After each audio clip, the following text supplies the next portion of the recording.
we just got back from seeing Glass. And we'll be right back to talk about that.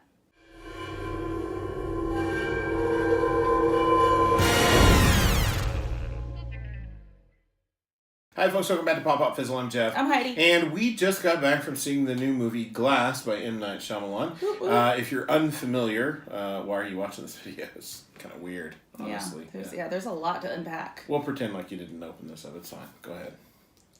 If you're with us, though, it's because you know that Glass is the long-awaited sequel both to 2000's Unbreakable, which in and of itself was a really unique foray into superhero films at a time when we didn't really have a lot of successful ones. No, we did not. And then also a sequel to Split, which was 2016's CID. DID, sorry. CID. I don't know where that came from. No, it's cash in demand. Yeah, we're always cash in demand. I think it's because I had cease and desist. Not cease and desist, cease and desist. I had C and D in my head earlier. Because of something I overheard on another channel. Oh my gosh. The whole thing got scrambled in my head. But anyway, yeah, so a sequel also to 2016 Split with James McAvoy, where he played someone with DID. So we are going to talk non-spoilers for Glass first. And then when we're done, we'll give you fair warning. If you haven't seen Glass yet, you can dive out of the video and then come back later after you've seen it, because we do want to talk a few spoilers toward the end. Yeah. But right up front, we're going to talk about this film in a non-spoiler fashion for those of you that haven't seen it yet, give you our thoughts on the film, and then certainly we want to hear from you after you've seen the film. Yep. So you can do that down in the comments below. Okay, so Heidi, you saw Split with me, I know. Yes. Did you see Unbreakable? You made me watch it a few years back. I made you? You made me watch it. It was gunpoint. It was wonderful. It was fabulous. That's how a lot of my... it was like a laser lightsaber gun. Was that what it was? It was a lightsaber gun. Gotcha. No. No, I believe we saw it somewhere earlier on in our relationship, and it's just been a really long time, but I remember it. Yes. And it was cool. Yes, because it came out before we had our relationship. This is true, too. Yeah. So, for me, as a comic book fan, Unbreakable was a huge movie because we were starting to get some superhero movies. I mean, we had, we'd had Superman movies and Batman movies and that sort of thing. X-Men was kind of trying its hand at things around that time. It was around the same time, yeah. So we had that, but Shyamalan had just hit it big with Sixth Sense and had become a household name overnight. Everybody was curious about what his next project was going to be. And I remember his years where people were panning his stuff. Right. And so I remember early on hearing that some people like Alex Ross, who's known for his painted comic book artwork, was involved in some of the design stuff. And actually, I think my Criterion DVD, the original DVD set that I had like postcards that were the Alex Ross sketches of those characters and paintings of those characters. Super cool. Yeah. So as a comic book fan, I knew that it was comic related early on. I think a lot of audience members in those early days didn't know what they were in for. They just knew it was the guy that did the Sixth Sense. They wanted to see what he did next. The internet was pretty much some guys banging on a rock somewhere, so we didn't really have a whole lot going on back then. Or, as is still the case in Oklahoma, the hamsters in a wheel. This is true. Yeah, so for me, it was huge right from the jump, not only because I liked Shyamalan, but because a big superhero fan. So I loved Unbreakable from the get-go because it was such a different take and such a realistic take on what if there were superheroes in the world. And it wasn't told in the fashion that we all appreciate the Marvel films and some of the DC films now, but Unbreakable was done in such a completely different way that it took us the entirety of the movie really to get the origin of this one heroic character, not knowing we were also getting a villain's origin in there as well. Yep. In Samuel L. Jackson's spoilers for Unbreakable. Glass. Yeah. Well, I mean, it was 2000, so it was 19 years ago. So yeah, and then jump ahead to, as Heidi said, some unfortunate films from M. Night Shyamalan that were not received well. Now, some of those that were not received well, I liked okay. I was gonna say I never really hated anything that he put out. Some sometimes I felt like stuff was a little too on the nose or whatever, but I never really hated I can tell you that. that I can tell you that the movies that I liked the least from him were the movies that he did not write himself. So the After Earth and the Last Airbender, both of those really lousy, and that's fine. But I think he's a creative guy. I think probably got a little bit big for his britches, got a little bit of a big head at some point. Somewhere, yeah, or had too much expectation thrust upon him because of those early successes. Right. Either way, he did have a slump there for a while. Kind of came back with it's The Visit, right? Is the one with the. Yeah, so he kind of came back. Blumhouse gave him a smaller budget, gave him room to play. He came back with The Visit, which wasn't a big blockbuster, wasn't widely received. Back to his roots. But it was back to his roots. Made people realize he's still got it. He can still still make a really good movie and deliver it. And then all of a sudden he comes at us with Split in 2016 with James McAvoy's stellar performance, stunning performance from him. I really do. So I think one of our earlier videos we talked about our top movies of 2017, because we did start this almost a year ago.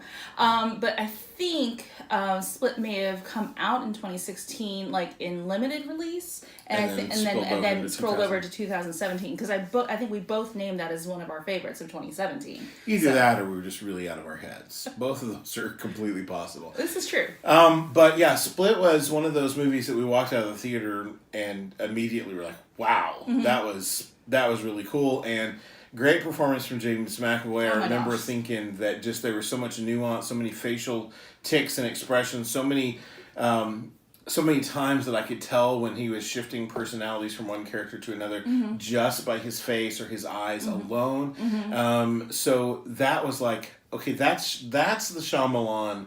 The direction in that film and the performances that he got out, that's the Shyamalan I wanted to see. And so it was really awesome to get Split and to see that he was back. And then, of course, spoilers for Split, but if you're here, it's probably because you've seen Split. Oh, here's but then at the end of Split, we get this scene that reveals to us at the counter in a diner, David Dunn from Unbreakable. So we realize that we've been watching this origin story for a villain that we had no idea was connected. Yeah, same universe. David Dunn and Mr. Glass. Of course, I do remember, like, we were in the theater and, like, so many people, because Unbreakable had come out, like, 16 years prior, a lot of the people that we were not only did they not get it, they were probably still in diapers. Yeah.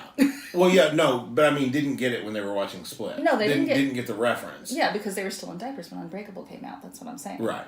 Not still in diapers. No, they weren't in diapers in the theater. No, that was a very confusing sentence. Sorry, I think people would have known what I meant. But also that I remember hearing the Unbreakable music and going, "What is that music? Like, I know that music. That's really familiar."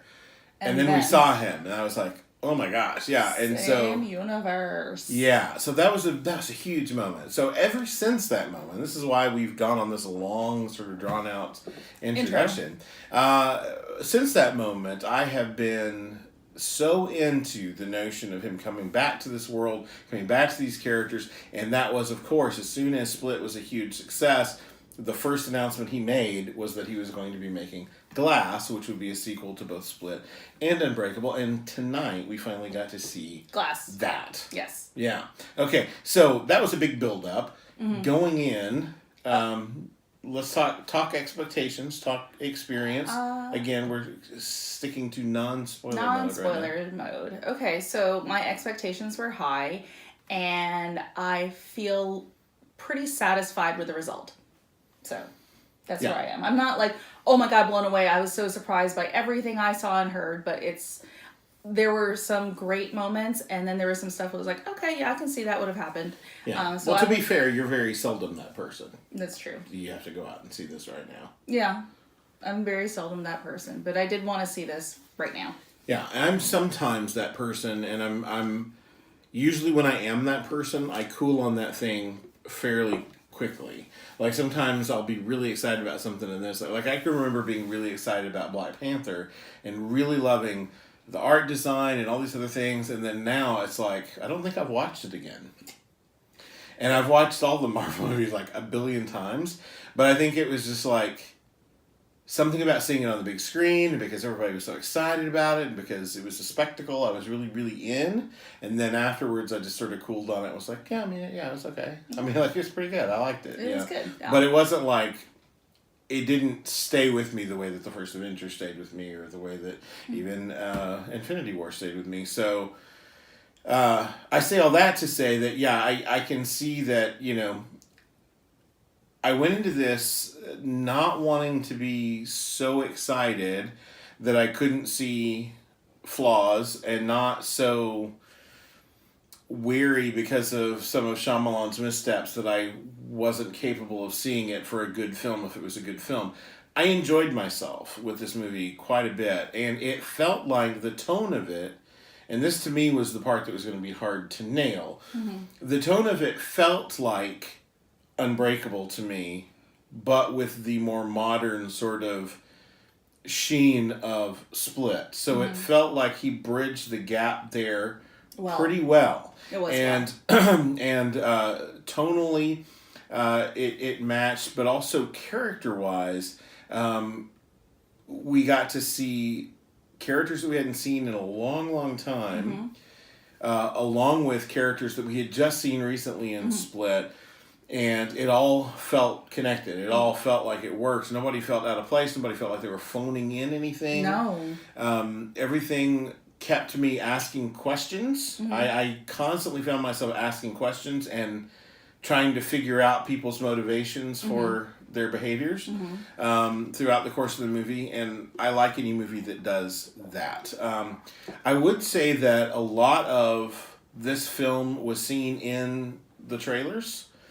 Not in the sense that it ruins the film. No. But there weren't really any scenes or set pieces that weren't present in the trailers.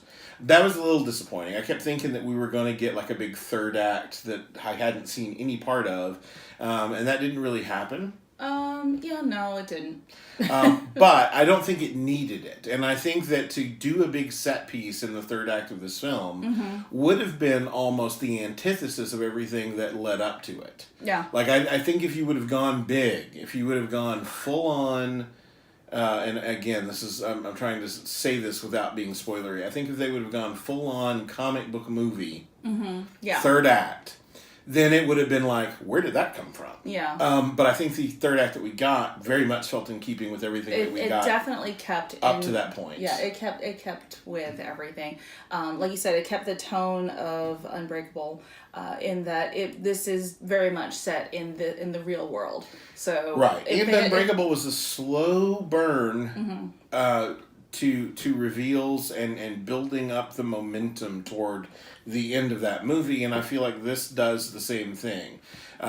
Split felt a little faster paced to me, but I think most of that was based on McAvoy's performance and us getting to see new facets to him and getting to figure out how those facets worked with each other, how those personalities interacted, and sort of who had the light and that sort of thing.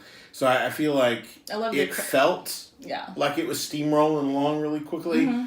This feels a little bit slower than that, but I never felt myself being bored or feeling like I was pulled out by anything. No. Let's talk performances really quickly, and then we'll wrap up with our sort of grade, and then we can move into some spoiler talk. But as far as performances, any standouts to you or any? Like you said, nobody phoned it in. Like the mains were, they were them. They were those characters. Yeah. They were definitely all in. But even the minor characters were, exactly who they needed to be. Anya Taylor-Joy reprising her role from Split was fine in this. She didn't have a lot to do, but I thought she handled what she had to do well.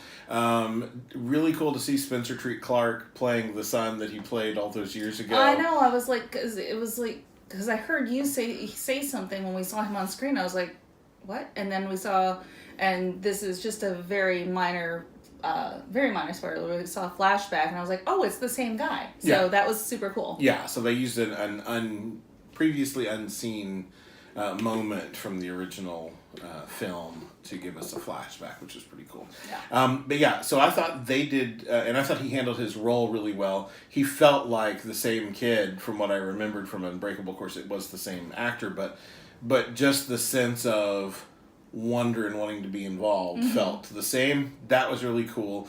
I thought Samuel L. Jackson was great. I mean, I always like Samuel L. Jackson just about anything. And he is in just about everything. Yeah, and he is in about everything.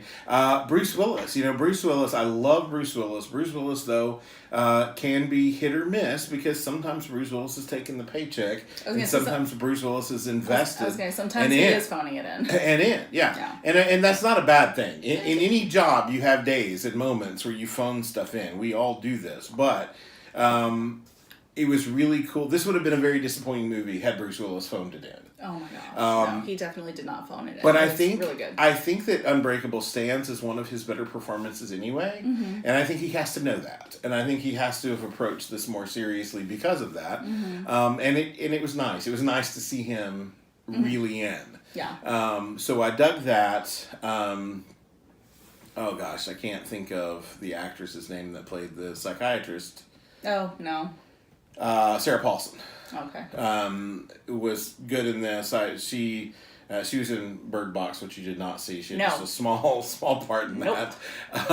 But I like her in just about everything. So she was great in this as well. So yeah, strong performances all the way around. Thought it was pretty solid. Dug the direction. Didn't have any problems with anything. No. Didn't feel pulled out by any odd edits or weirdness. No.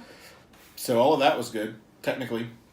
Yeah, I mean, yes, the technical portions of this were all very well done. The everything that these characters could do and was done well. And I thought the writing was handled well. I didn't feel like, when you're dealing with something as real and as life-altering as DID is for the people that struggle with that. Or the osteo. Right, yeah, that Glass has, yeah. So any of those things, you have to take it kind of seriously, and then you're putting it into a movie that's basically a comic book film or about comic books type heroes. You have to be careful how you balance that. And I thought it was done really well because everything was treated with respect, and because it was handled in sort of a real world fashion. It wasn't like, in a superhero movie where you have to shut your brain off to certain things. Physics would never allow that thing. But I'm turning my brain off because I'm enjoying the superhero movie. This is not like that. There were, yes, it's a superhero tale, but it's told in such a way that you maybe have to squint at it a little bit. But it's not... But it's not like you have to shut your brain off. It's not completely unbelievable. So that was really great. Yeah, and so that to me makes it stand apart from a lot of other things. And I'm a Marvel guy. I love all the Marvel films. I've loved, I wouldn't say I've loved the DCEU, but I've enjoyed some of the DCEU. But yeah, I had a good time with this film, if you didn't get that from what I've said. I really did. But I did want to circle back around to James McAvoy. Once again, turning in a stellar performance. Yeah, amazing. As this cast of characters. I loved it. So that's a little minor thing, but if you look in the credits, like as in Split, but also as well in this movie, I think it's like 17 characters that he plays. Yeah, all of them, like big, I'll go at like the right side, but the big chunk of the screen going by with all the names of the characters, and then James McAvoy. Yeah. But again, even... standing next to Samuel L. Jackson and Bruce Willis giving fine performances because he's given so much to do, because it's such a feat to play all these characters. He really stands out and gives a stellar performance. So really cool to see that again from him in this film. So if you haven't seen our reviews before, and surely you have, or you wouldn't have stuck around this long, the way that we rate these films is using our name, Pop Pop Fizzle. So if it's a fizzle, that means don't bother spending your hard-earned money on this thing. Just let it go. If it's a pop, that means it's definitely worth seeing. Maybe not at the theater. Maybe you save the bucks, the big money that you'd pay at your local theater, and you get it on streaming or from Redbox or something down the line. If it's a double pop, that means run out now, see it in the theater. get a big popcorn and a giant soda and enjoy the experience. Heidi, for you, on that scale, where does this fall? We always talk about how we need a different scale, but then we'd have to change the name of the channel, and we can't do that now. I mean, we can always come up with another scale. I like our scale, and I like messing with it, so it's okay. There you go. So for me, personally, this was a double pop just because I really, really, really, really, really wanted to see it. But if I'm rating for everyone, I mean, you're rating it for you. Well, no, I want to rate it for everyone. Okay. Okay, E for everyone. But I mean, you're just giving your opinion. Well, my personal opinion is I was going to go see it no matter what. So that's my own personal double pop. But I think for everyone, like casual viewer or possibly just like, people who are fans but can't necessarily make it to the theaters right now, you're not going to lose anything by seeing it on a smaller screen. I feel like there wasn't a whole lot that really needed a big screen experience. There were some things like, there's like maybe some text or whatever that you maybe saw better on a big screen, but other than that, so I'd say for everyone involved, it's like a pop and a quarter to a pop and a half. Okay. Cool. I'm going to go full double pop because I'm going to assume that if you bother seeing this film, it's probably because you at least saw Split, if not Unbreakable. And if you just saw Split, you should go see this movie. So I'm going to go full double pop on this one. I think it's a good time on the big screen. Shyamalan, for me, he's always had a little bit of that Hitchcock vibe as far as his directing style. Some of the camera movement, some of that stuff. And that's not unheard of. I mean, plenty of people have copied Hitchcock and appreciate his style. But I always dig that about Shyamalan. I always feel like I've had a good film experience and not just went to see a popcorn flick. Not just went to see a movie. And I love movies. This felt like a film to me, and given that it was about comic book type characters, I guess I should say, that's really something. And I think we should have more of that.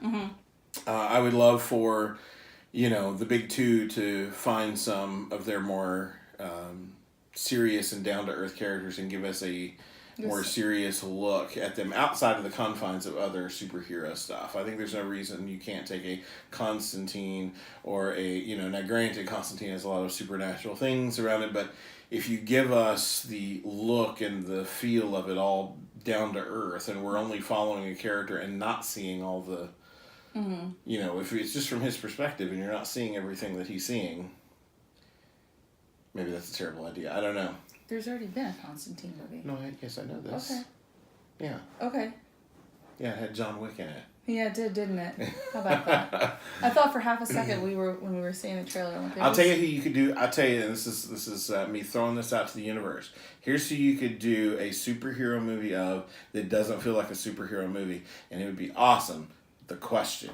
Oh, that would be amazing. Yeah, give me a question movie. Yeah, and have the right people attached to it.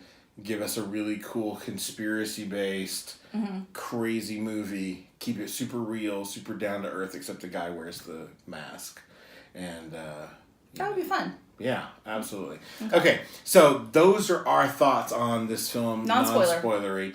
We both enjoyed the movie. I rated it slightly higher than Heidi did, but we both had a really good time at the theater. Yes. Now, we're going to give you this spoiler warning. It's the only one you're going to get. We're going to take a few minutes, or a few moments, a few beats, and we're going to give you a chance to bail out if you haven't seen the movie, because we're about to talk spoilers, okay? So if you haven't seen the movie, bail out now, come back to this after you've seen the movie. Otherwise, stick around, we're going to talk spoilers, okay? Okay. All right, so first thing I want to say spoiler-wise here is that I feel like that third act is going to be, for some viewers, disappointing and or controversial. And I think the reason for that is not because it's not done well, but because we've trained ourselves for what a third act should be, and especially what a superhero third act should be. And we want our heroes to be victorious. We want the good guys to win. We want... Well, and then the movie pretty much built up that there was going to be some giant fight that was going to happen between those two. Right. And I mean, and there was, in the framework that they've given us to expect within that universe. Like, they were never going to be... It was never going to be Thor versus Loki. It was never going to be Iron Man versus Ultron. You were But never going to get that kind of fight. They were going to fight on screen in front of thousands of live people and millions more on TV. Well, and they did. That was the ending. Well, I know, but Just they didn't. not at the big tower. Yeah. Right. So it didn't have the big screen spectacle third actness of it. Also, if you look at it from a certain perspective, then Glass actually won the day because he got what he wanted out of it. The villain won. And the others didn't. Like the actual villain. Yeah.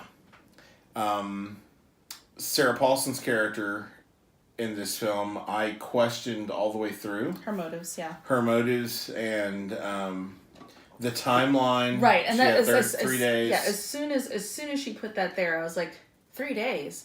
Who gives a psychiatrist 3 days to fix someone? Yeah.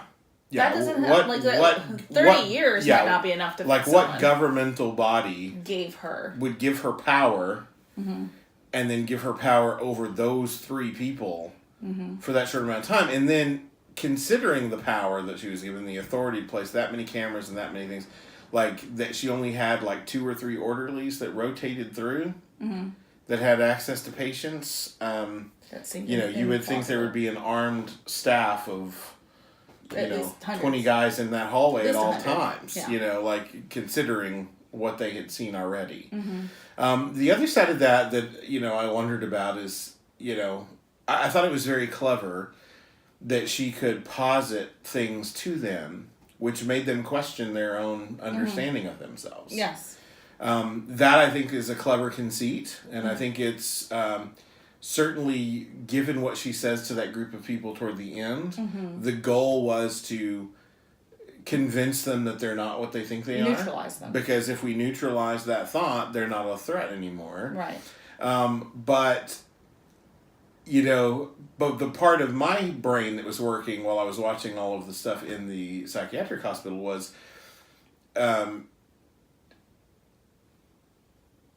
it seems like an awful lot of coincidence for a psychiatrist to go, okay, well, so you've been shot and you've climbed up a wall and you've done this and you have, stopped all these people and you bombed a train, but these are all coincidences. You're not, you know what I mean? Like that seemed a bit of a stretch too, unless she was willfully refusing to buy what evidence suggested to her. Well, and that's just it. So knowing her actual motivation at make that make sense. Made perfect sense. But but it made me question her, and I don't think that's a bad thing. I don't think it's a bad thing to question what you're seeing in a film like this, especially.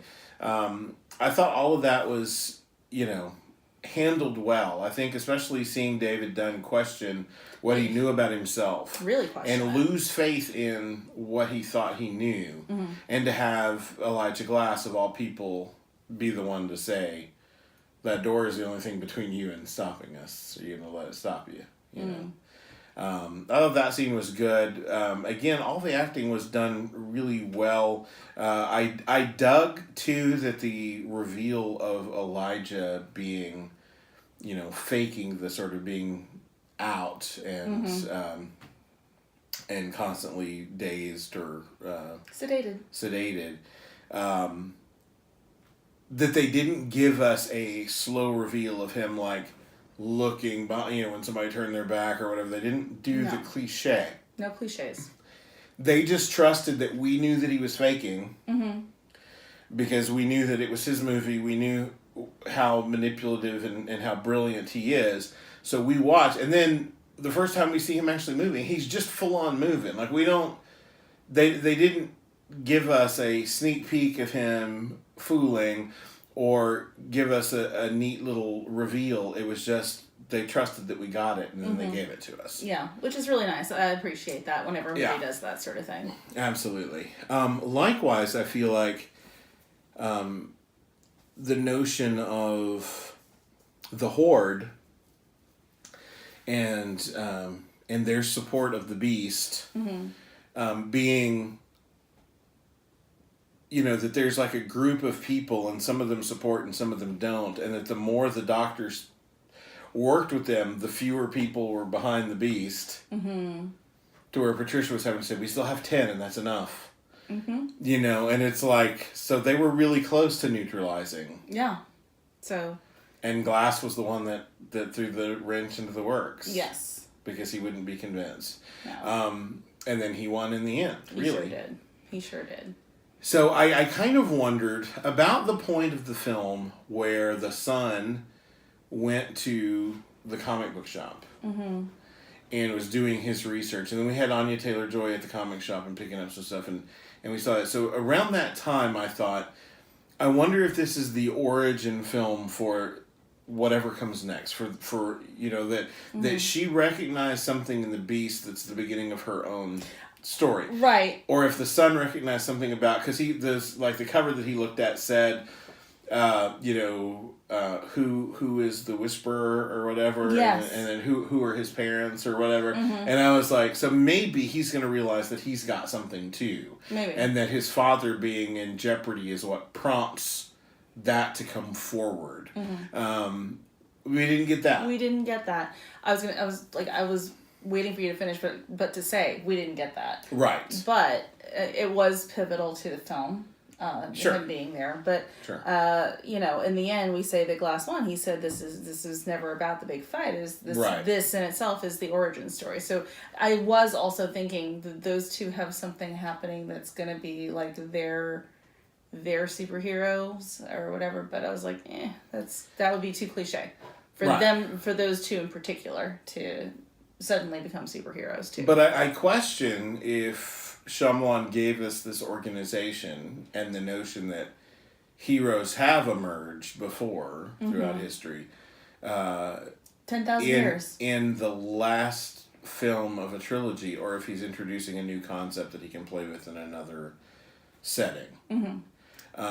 But yeah, so she said for 10,000 years, it's not the heroes, and it's not because every time one of you comes, the other one does too, and we're just trying to keep order. Yeah. So that was interesting. As soon as I saw, so they had everyone who belongs to this club of anti-gifted people, I guess. Yeah, clover. Whatever. Yeah, it's a clover. And I saw that, I was like, oh, and I don't know if you heard me, I was just like trying to figure out, what does that represent? Who is it? Who did these three cross that there's this happening here? Because no actual police officer is going to try to drown someone. Just not going to happen. Not really. So that was, then I saw another one and I was like, okay, what gang did they piss off at some point in time? Right. But it wasn't that. Well, and then you noticed on by the doctor's computer, a copy of Euripides. So it was the Euripides 1, and I had to search all the way back in my brain and Amazon to remember, because I did read that. I did take some Greek, some literature classes, and I was just struggling to remember what was in there. But one thing that was in there, and I had to research because I was like, I just don't remember. It was and I'm never going to pronounce it right, but basically there were some tragedies in there written about Hercules' sons. And of course in cultural literature right now, everyone knows that Hercules was a big hero back in the day, mythologically son of Zeus, and so he was a god among men, which is something that the doctor did reference. Right. The notion that we like things the way that they are. We can't really have you super people coming in every so many years and trying to change the status quo. It's better that we quell this thing, that we wipe it out beforehand. And you get the notion from that, again, that speech to the group that she's talking to, that maybe they've only, just killed them before, and they're looking for a more humane, like maybe some people have tried to speak some reason into the proceedings and say, well, let's not kill them. Mm-hmm. Let's figure out another way. Yeah, so let's just make them think that they're not heroes and villains, super villains, and just let them go about ordinary human life. And so that's kind of where she was going. I still don't think 3 days would have been enough. And I wondered, I did wonder as we were watching when she was telling Elijah about the cameras and all these other things, I thought, why would you give this man who memorized this amount of blueprints with just glancing at them and managed to take down the whole electricity grid within his first week of being there? Why would you tell him more information than he needs? Yeah. Just because you don't think he's all there, you should never underestimate a villain. Right. Mm-hmm. And that was the other thing that I wanted to say that I really liked about this was, even when, all the characters are there at the end, and he said all the players are taking their places or whatever, because Anya Taylor-Joy and Spencer Treat Clark and those people were all there, and Glass's mother, and I can't remember that actress's name for the life of me. I've been trying this whole time, but she was good too, and it was great to see her reprising that role as well. But that's a very comic book thing. Mm-hmm. And so I love that, that's Glass's perspective of the world is through this comic book lens. And then things are constantly happening that reinforce that lens for him. Mm-hmm. Why would all those people be there at that moment? Right. Why would, and that he believed that David Dunn could get through that door, and not because he had any proof that he could, but because that's how it works in comics. Yep. He has to stop us, so he's gonna get out. And so that whole notion I thought worked really well, given the psychology of these characters. Yep, I love that the indentations on the door was kind of vaguely man-shaped. Like he was using all parts of his body to break down that door. Yeah, and I like too that David Dunn is a character, and very very in keeping with what we know of him from Unbreakable, that he doesn't take the superhero thing very seriously. Like he gets what he can do, and he knows that it works. He doesn't know why, but he hasn't gone out and made himself a costume. He just still wears the same rain slicker that he's a poncho that he wore 19 years all ago. those years ago. Because he doesn't believe that it's more than that. In his head, he's just a good guy trying to do the right thing and help people. And he has some gifts for some reason or whatever. But he's not there with Glass and thinking that it's, some sort of cosmic balance that's being kept. He just is trying to do the right thing. Yep. And then and I love the notion too of, because the Beast had been so unchallenged, that as soon as he knew that David was across the hall, it became all he could think about, and all the alters could think about. That tell me about that man across the hall. What are you guarding him? Are you it's like because they want to protect the Beast, and the Beast just wants another piece of it. Yep. And so you get that duality there as well. All played wonderfully by James McAvoy. And I actually, as scary and frightening as McAvoy made that character, you did feel for him, because ultimately he was just a sick man. I mean, yes, he was more than that, but under it all, he was also a very sick man and a traumatized man. And I love that they gave us a character that, had some hope, that Anya Taylor-Joy, and I wondered about her because, she looked at the doctor fairly fiercely when she was talking to her, and I thought, well, maybe she's going to take some kind of villainous turn or something. But it was nice to see that what she really did was she remembered that broken boy that she saw for just a minute and split, that had been abused by his mother and become a broken man that couldn't hang on to the light. And she wanted him to have the light. Yeah. She had found hope in herself. She had found, because of her experience, she had found the strength to do what was right and to fix her own situation. And why wouldn't she wanted that for him? Why wouldn't she want that for him too? And I thought that was great. That to me was a very heroic moment. While we had all these superhero things happening, it was a very human, heroic moment to just want him to have something good. Yeah. And it wasn't, I felt bad too, because she wasn't setting him up for a shot. No. I honestly wasn't expecting that shot. Yeah. I really, really wasn't. But it was somebody else with that clover who took the shot. The first time, so that's the thing. So I saw the clover, I'm like, and then I thought, well, I mean, it's not quite bullseye, but maybe there's some sort of thing where so either first off, like what gang did they piss off, or what vigilante is doing this? Like I was thinking like Punisher or Bullseye or something like that. Right. But then I saw another person with it, and then I also think of that like where did that clover? What does it represent? We never learned the name of that club, so that was interesting too, and I like.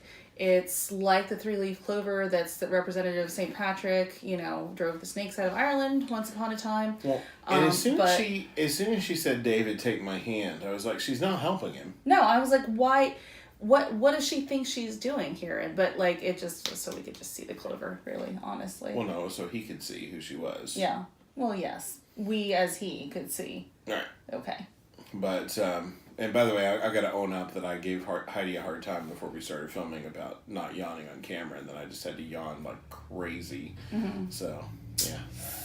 It's after 4 here, folks. 4 in the morning. So this is how we do. Yeah, this is how we roll. But, yeah, so, I mean, I guess let's wrap up the spoiler section so we can let these folks go. But, yeah, I just feel like...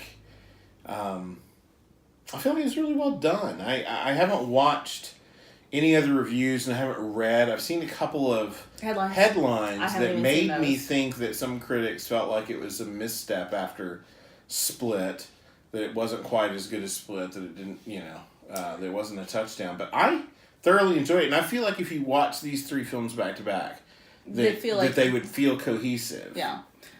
So yeah, this taking place just a few weeks after Split. Like maybe I would say it was probably between 4 to 6 weeks after. Really? Because I would think more. I don't think so, because he still had the shotgun injuries. Okay. Well, yeah, scars and stuff, not injuries. No, they were still bruisey and scabby. Because I assumed because of her foster situation and whatever, it seemed like she had been there a while. Nope. I really think it was about just a few weeks, 4 to 6 weeks. Okay. Yeah. I was thinking I don't know, more than that. Okay. But anyway, moving on. I just felt like it was a really good follow-up to Split. Definitely in keeping with the universe that it was set in. Really enjoyed all the characterizations. I'll have to say a standout thing that we saw was glass being broken early on that carnival ride. I'm like, even if he had that blanket on the thing and he had the seatbelt on, I don't know how he would have gotten on that ride with his mother. But yeah, to be fair, you fell asleep during that part. So he got on with 2 giant stuffed animals on each side of him. Yes, okay. And then wrapped his sweater around the rail, so his mother didn't know he was on the ride. Gotcha. Okay. Yeah. Okay. And then the animals fell. And yes, I saw that part. So to be fair, I didn't see him get on there, but I did see that moment, and you could see how devastating his injuries were and what they would do, what those kinds of injuries would do to a small child in their mind. So things like that. Right. Just really, like, even if you take it as a series of moments, this was all really, really well done. I enjoyed it. Yeah, I did too, and I think in lesser hands it could have been a mistake to revisit these characters, but based on the strength of Split, I really feel like this was a solid way to come back to this. It didn't feel like, it's not a cash grab. Nobody was clamoring for, die-hard fans of Unbreakable, yes, but the world at large was not clamoring for a sequel to Unbreakable. No. However, he gave us Split as sort of a backdoor sequel to Unbreakable, and it became such a big thing and people loved it, so this made perfect sense to come back and give us this a finale to this sort of storyline. Yeah. And if he comes back in place with any bits of it later, great, if he's got an idea, and if not, it's fine here. If never again, this was a complete trilogy, really well done. Yeah. So anyway, those are our thoughts. If you went to see Split this weekend, then jump down in the comments below and let us know. Split. You know what I mean. Glass. If you went to see Glass this weekend, it's late, folks. Jump down in the comments below and let us know what you thought down there. If you're going to talk spoilers, be sure and use a spoiler tag just so you don't ruin the experience for anybody else. Anyway, that's it for us. If you like this video, go ahead and hit that thumbs up. And consider sharing it with a friend. We love it when you do that. Also, consider subscribing to the channel, or if you're already subscribed, hit the bell icon so you don't miss one of these the next time we drop one. Yeah. We are still dealing with our home repairs. Slowly but surely. Yeah, if you don't know what we're talking about, there's a video floating around out there. It doesn't matter. But the main point is that we've got a lot going on. So video uploads have been slow lately. A lot of editing for me to catch up on. So I will get this up immediately or as quickly as I can. But yeah, definitely click that little bell icon so that the next time we drop something, you'll get notified. You won't miss anything. Yeah? Yep. All right, until next time, folks. Bye. Bye.